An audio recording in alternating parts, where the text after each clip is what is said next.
Well, it's a great pleasure to be with my friend, the president of Egypt. He's respected all over the world, including by me.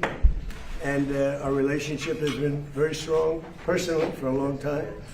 And we're working together. We're helping him with a little dam project that I think you were very unfairly treated, if you want to know the truth, in Ethiopia. But we'll discuss many things, including trade. And we do a lot of business with Egypt, and we'll be discussing that. We'll be discussing the Nile, because the Nile's getting a little emptier than it should be, and that's what we're here to talk about, right? A dam was built in Ethiopia, and it's causing tremendous problems for Egypt, and I'm very aware. I had that deal settled, and then we had a rigged election, and somebody came in, and they didn't know too much about that deal.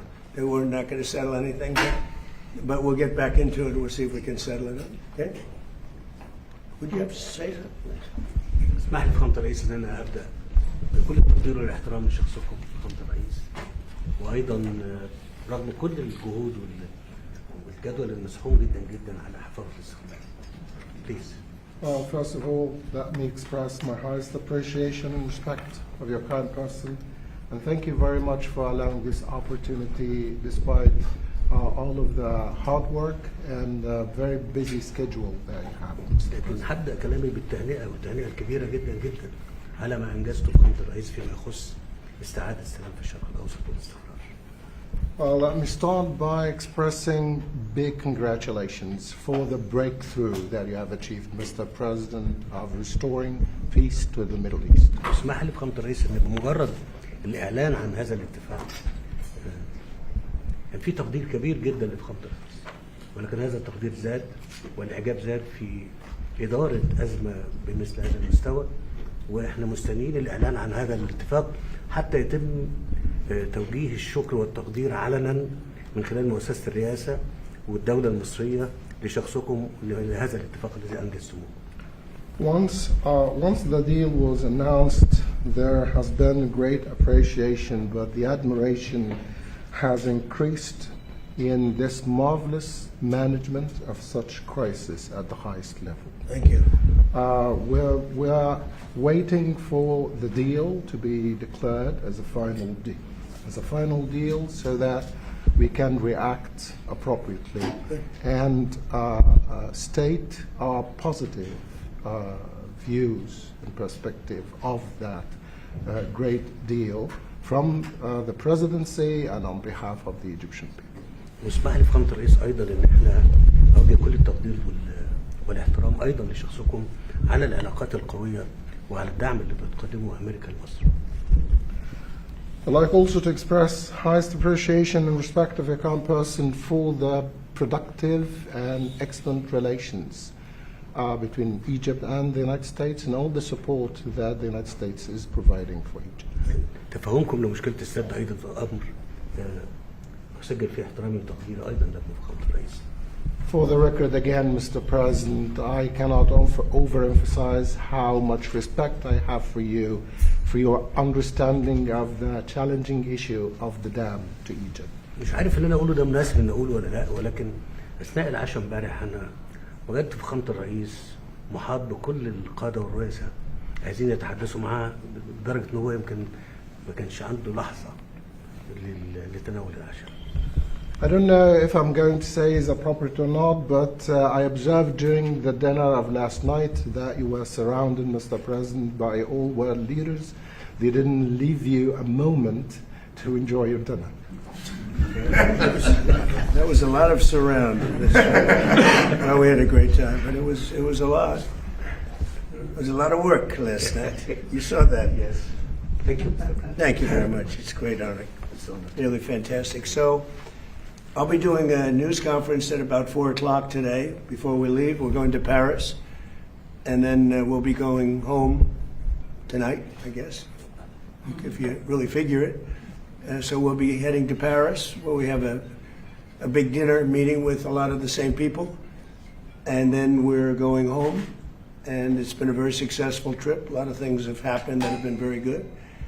We'll be discussing a little bit about the deal with Iran at the 4 o'clock news conference. It's a great deal. for a lot of reasons, but number one, by far, 99.9% is they will never have a nuclear weapon. And you can't give Iran a nuclear weapon. And they will never have a nuclear weapon, so that's very, very strong. It's a very strong deal. Nobody knows what it is, but it's very strong. And most people seem to be very happy. Who's really happy is the market, because the market's gone up thousands of points over the last 4 or 5 days since hearing about it. And the Strait is going to be opening. It's already partially opened. It's going to be opening up soon in full over the next day or two. And the market has gone wild, and oil has come tumbling down. Oil is at $73 or $74, and it's getting to very close to where it was before the crisis. The difference is now we have Iran without a nuclear weapon. So we'll see how that all plays out. I think people are going to be very happy. But there's nothing so smart as the market, and the market loves it beyond anything that I've actually seen. Again, the stock market has gone through the roof, and oil has come tumbling down. I guess it's in the low 70s now, right? That's right. That's amazing. So that's what speaks. That speaks louder than words. The alternative would be a worldwide depression. You know, the stupid people want to have a worldwide depression, and they're stupid people. So you can only go so far. You drive somebody into the ground, and a lot of bad things happen. Number one, the Strait would never open because they don't like floating billion-dollar ships up and down a strait when there are rockets flying over them and mines all over the place. So the Strait would never be open. It wouldn't be open for a long time. So we have a very hot stock market, and we have starting to be a very low oil price, and that's going to have a huge impact on affordability caused by the Democrats. The Democrats have caused so many problems, you have no idea. But I'll never forget, I took over, and I'm in the office for 1 day, and I had my first news conference, and they said, affordability, sir, affordability, what are you doing about it? I said, I've just been here 1 day. They tell me about affordability. They're the ones that caused affordability. It's just another con job. They made up the word affordability. But we're bringing prices down a lot, and they're coming down fast. And with the settlement, so worthwhile, with the settlement where you're not going to have a nuclear weapon, and then we bring them down on top of that, and I think oil prices might get lower than where they were before the war.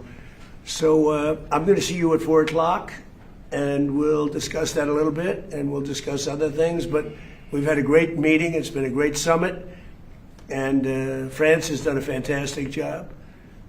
President Macron has been he's really done a great job. It's been very well received. Everybody here has been, I don't know if they've been happy. Some are not doing so well, but some are doing very well. But they've done a beautiful job. Thank you very much, everybody. Thank you, President. President, can you address the MOU that's been reported? Have I read it? Well, it's been reported that it includes a $300 billion It's false. fund Totally. funded by Gulf allies. That's false. It's false. People, you can invest if you want. I mean, what am I going to do? Say nobody's ever allowed to invest?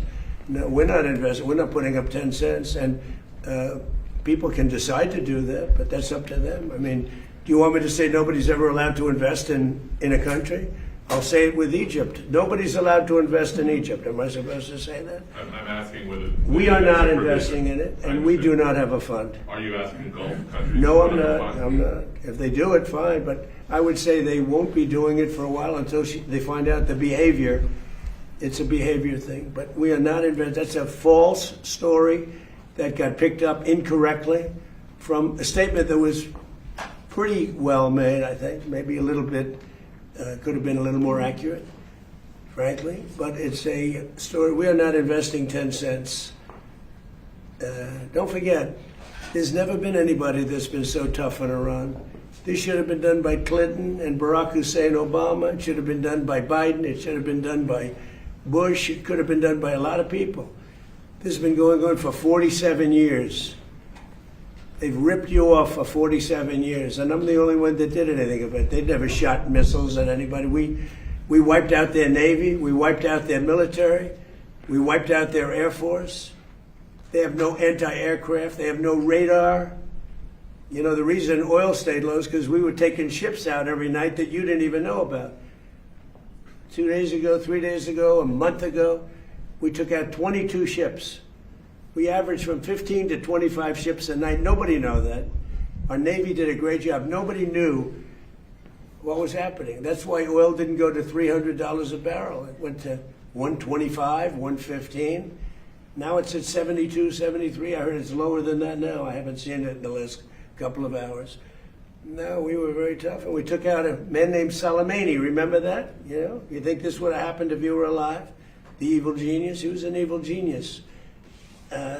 People forget that. I took out Soleimani in my first term. Without that, you don't have the situation that we're in today, where we dominated. We wiped out their military, and because we did that, and then we put up the blockade, which was totally effective. Not one ship got by, Steve. Is the text of the agreement now final, or are you still? No, it's not final. It's a memorandum of understanding, and if I don't like it, we'll go back to shooting at them, dropping bombs on their head. When do you expect the word? If I don't like it, if they don't behave, we'll go right back to dropping bombs right smack in the middle of their head. Okay? Because they've misbehaved for 47 years. All right? Does it include? But nobody could have made this deal. I mean, the JCPOA done by Obama, he handed him $1.7 billion in cash, gave him hundreds of millions of dollars, gave him billions and billions of dollars, but he gave him $1.7 billion in cash, green cash from banks, into a Boeing 757 and flew it into Iran. And they stood at the plane. I have pictures of it, like, oh my, look at this money he's giving us. He tried to bribe his way out. I didn't do that.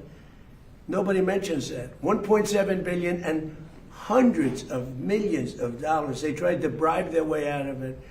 And you know what the Iranians did? They laughed at Obama and they said he's a stupid son of a bitch. Okay, thank you very much. Thank you, Brad. Thank you, Brad. Thank you, Brad. Thank you, Brad. Thank you, Brad.